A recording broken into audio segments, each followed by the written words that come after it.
अवधूत चिंतन श्री गुरुदेव दत्त। आजपासून सुरू होत आहे शाकंभरी पौर्णिमेचा जो नवरात्रोत्सव असतो तो चालू होत आहे आणि त्याबद्दलची पूजा विधी त्याबद्दलची माहिती आपण आजच्या ह्या व्हिडिओमध्ये बघणार आहोत। तर शाकंभरी नवरात्री हे पौष महिन्यात येत असतं आणि त्याचबरोबर ह्याचं खूप महत्त्व आहे। बरेचशा भागांमध्ये याला खूप चांगल्या पद्धतीने आणि खूप मोठ्या पद्धतीने साजरे केलं जातं। तर आजच्या ज्या शाकंभरी नवरात्रोत्सव आहे ह्या नवरात्रात तुम्हाला काय काय करावं लागतं, कशा कशा विधी असतात आणि हे कशासाठी करतात, आपण आजच्या व्हिडिओमध्ये हे सर्व बघणार आहोत। तर सगळ्यात पहिले मी तुम्हाला ह्याची जरा माहिती सांगते की हे जे शाकंभरी नवरात्रोत्सव आहे हे पौष महिन्यातल्या शुक्ल पक्षातील अष्टमी तिथीपासून चालू होतं, जे म्हणजे आहे आज 10 जानेवारी 2022। आज आहे दुर्गाष्टमी आणि आजपासून शाकंभरी नवरात्र चालू होत आहे आणि हे जानेवारी 17 जानेवारी 2022 पर्यंत हे असणार आहे, हे नवरात्र असणार आहे। कारण 17 जानेवारीला आहे शाकंभरी पौर्णिमा। तुम्ही जर का तुमच्या कॅलेंडरमध्ये बघाल तर आज 10 तारखेला आहे दुर्गाष्टमी आणि त्याच नंतर 17 तारखेला म्हणजे आजच्याच पुढच्या सोमवारी आहे पौर्णिमा आणि ती आहे शाकंभरी पौर्णिमा आणि ही खूप मोठ्या प्रमाणात चांगल्या पद्धतीने साजरी केली जाते। तर आपण यातल्या ज्या गोष्टी आहेत आणि यातली जी माहिती आहे आपण ही आज आपण बघूयात।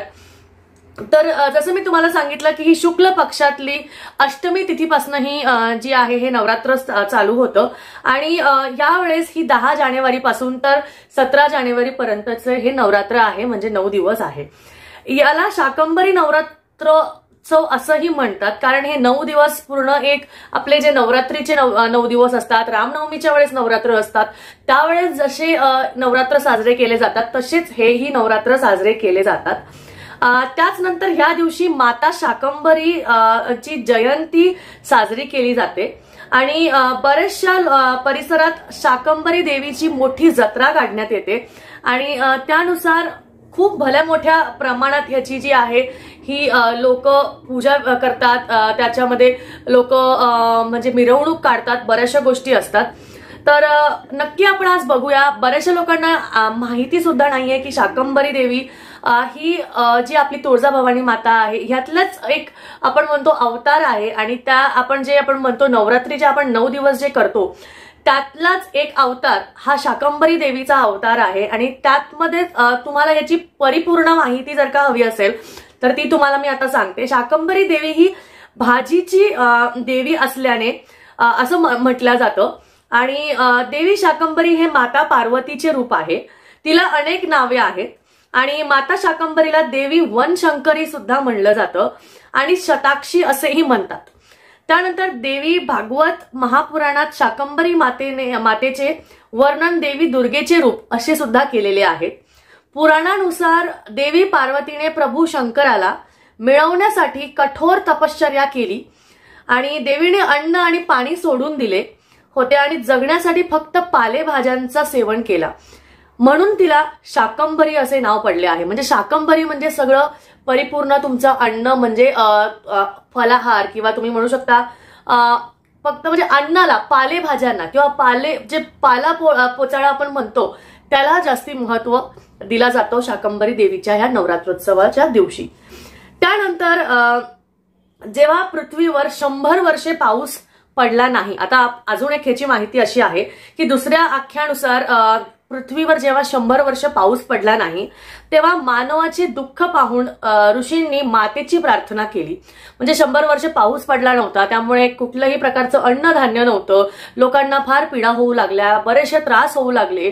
जसं तुम्हाला माहिती आहे की अन्न नसलं की बऱ्याचशा गोष्टी आपण करू शकत नाही। माणसाच्या जगण्यासाठी जे आहे हे अन्न खूप महत्वाचं आहे, त्यामुळे ऋषीमुनींनी मातेला प्रार्थना केली।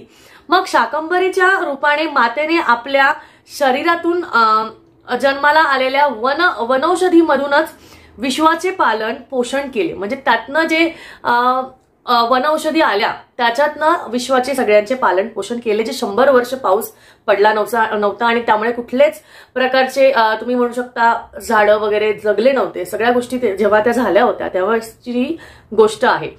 त्याच नंतर अशा प्रकारे देवीने विश्वाचा नाश होण्यापासून वाचवलं आणि त्यामुळे शाकंभरी जयंतीच्या दिवशी फळे, फुले आणि हिरव्या भाज्या दान करण्याचे खूप महत्व आहे. म्हणजे हिरव्या भाज्या, फळं ह्या आणि भाज्या ह्यांना दान केल्याने तुम्हाला खूप सुखदायी आणि खूप छान पद्धतीने तुमच्या आयुष्याला तुम्ही सुरुवात करू शकता. जर का तुम्ही या नवरात्रोत्सवामध्ये तुम्ही फळांचा, भाज्यांचा, पालेभाज्यांचा जर का दान केला तर हे खूप महत्वाचं आहे.